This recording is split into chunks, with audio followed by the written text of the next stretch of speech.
Welcome everyone to another episode of Tutorial Tuesday. It is week 19, 2019. I'm glad that you're along with us. We have a couple of announcements and then I'll get right into the questions, and there's some really good ones on tap. So announcement number one, for those of you that participated in last month's photography challenge, I'll be reaching out to you individually and scheduling a portfolio review. As I transition from the photography challenges to a photography competition, watch for updated information on that. Announcement number two, I want you to join me May 31st for a concert downtown Salt Lake City put on by Chris Peterson, or the Die Hard Cowboy. Really going to enjoy that as he prepares for his upcoming album release. So I'm going to go ahead and swipe, give you a link to swipe to, and I want you to join us for that. So let's get right into your questions. A good starter camera and editing apps. I would go to a big box store and look for one of those kit cameras, one of those cameras that come in the box that you can get a couple lenses with, anywhere from $500 to $700. Now, as far as editing apps, what you want to look for is that $10 a month subscription to Adobe, where you get access to Lightroom and Photoshop. So check those out as well. Apparently, I must have a lot of good angels on my side because I'm not much bothered by those at all. I know we have some out here, ticks as far as that goes, but I've never really been bothered by them, so cross my fingers. Good question here. I actually have a couple books in play right now that I'm working on behind the scenes, and this is one of them. The other is a tutorial book, so watch for those, and need to get a good publisher. When you say choose the heights, I think what you're talking about is the different perspectives that I'm choosing from. And let me go through a couple examples with you first.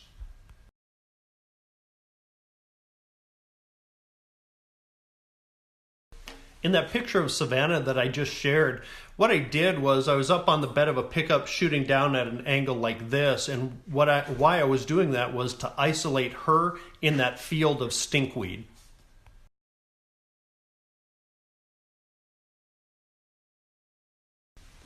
Now, in that last image of Tag with him branding and his hand out there, the reason that I'm shooting up like that is to isolate him from all the distractions around him and just put him against the sky.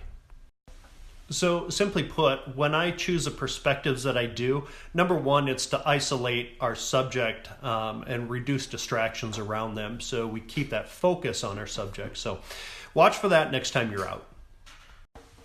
Sure, when I'm out there getting action shots like those of people roping, I shoot in manual 99.9% of the time. AC, I think you're the best, and I think everybody would agree as well. And you know, Hadley's shaking his head too about this about this question, but yeah, he is totally famous. Thanks, man. This is a really great question and something that we're always faced with. Do we upgrade equipment? Do we feed our creative brains? It depends on where we're at in the journey of photography. If we're an amateur and we're not sure about the technical details and don't have a good handle on the exposure relationship, then what we definitely want to do is feed our creative brain and learn more. And I know when I first started out, the more I learned, I feel like the less I knew. So with that money, what I would encourage you to do is join me for 5 or 6 mentoring sessions. In fact, I'll give you 6 mentoring sessions for the price of 5. So look that up and let's get started. This is a really good question, and something that comes to mind here, a quote that I heard a while back is, the one thing you can't do is nothing. And what that means is, take that nucleus or take that tribe that you currently have of friends, family, and coworkers and tell them that you're open for bookings and tell them to tell their friends. That's how this all starts. It starts by stepping out the door and telling people that, hey, raising my hand, I'm available for bookings. So start on social media, start with email lists and things like that. Thanks, Bruce. I don't have that belt buckled, but I do have this one. Fear the beard. That's right. Fear the beard. Thanks for commenting, Bruce. I'm going to answer this question in a couple different parts. Now, I'm going to recommend that you go to a big box store, buy one of those kit cameras with a couple different lenses, and you'll spend $500 to $700 on that. The next part is The reason that I answer that question the way I do is because really what I want you to do is get familiar with holding the camera, get familiar with all the settings on there, changing the modes and all of that. That's the reason that I want you to get there. Now, you could also go out and buy yourself a mirrorless camera package as well.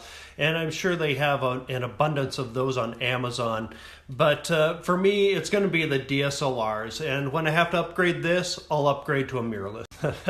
If I'm reading this question correctly, what I believe you're asking is, what's a passion for my percentage of photography even after an animal falls or tramples me? 100%. Now you might ask yourself, how could you possibly have that much passion for photography even after you get trampled? Well, hey, look, it's not the animal's fault. I'm asking for it, and the guys and gals that are bringing it over my lap do it. Without getting extremely technical about this question, the short answer is yes. Some lenses will allow you to go down to something like f1.2 or even 1.8, but most of that professional series glass starts out at f2.8 and can wind all the way up to f22 and even f32. So the short answer is yes. So how do you know what the maximum aperture is on that lens that you got? Well, by looking at the barrel of the lens, right there you can see 2.8, and that's the maximum aperture that this lens can go to.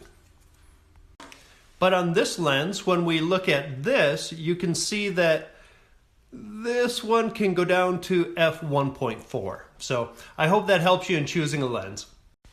To be quite honest with you, Julie, this is something that I've never considered because my workhorse is a PC and a laptop. So my card readers go into those two devices. Now, that being said, one of the couple things that I'd be concerned about is, number one, the compression factor transferring from the card reader over to the phone and being able to work on the image on the phone.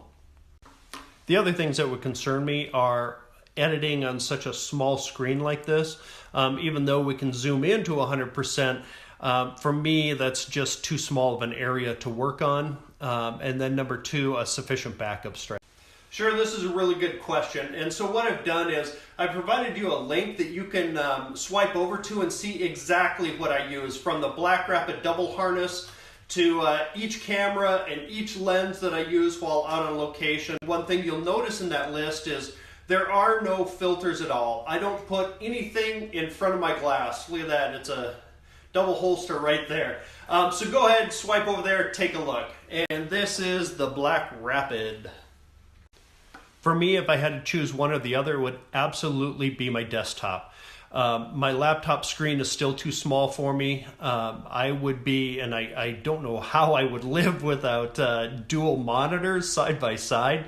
But for me, everything is done through my desktop. Although I do editing and things like that on my laptop, what goes onto my laptop will eventually get transferred over to my desktop. And from my desktop, then I have my redundant drives that I have set up that, for my backup strategy. Now, one thing that I will tell you is when you do upgrade, make sure you have a good backup strategy in place. In other words, transferring images from your hard drive or from a backup drive to other drives.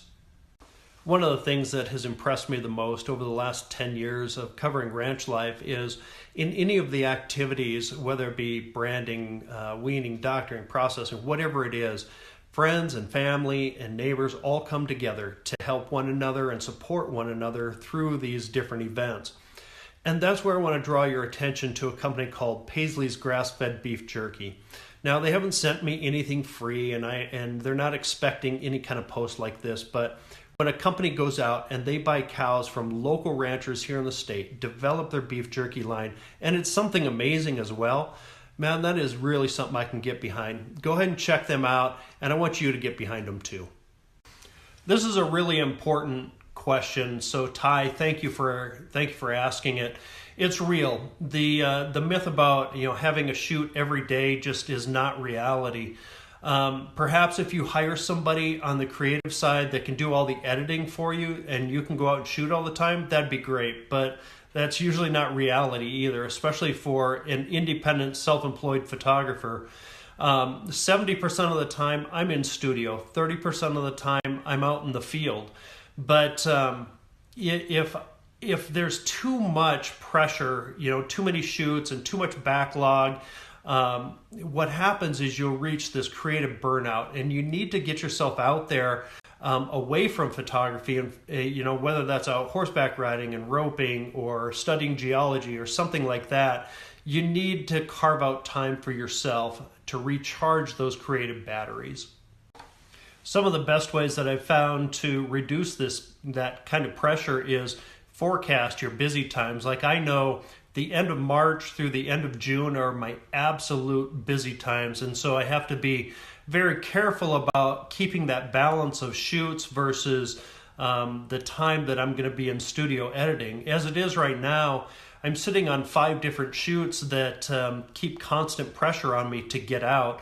And in the few days in the Monday, Tuesday, Wednesday of the week are the times that I find that I'm most productive in getting the editing portion of this job out. So look to forecast your time, and then also carve out a few, like the Monday, Tuesday, Wednesday, and Thursdays to do your editing, and save your shooting for Friday, Saturday, and Sundays.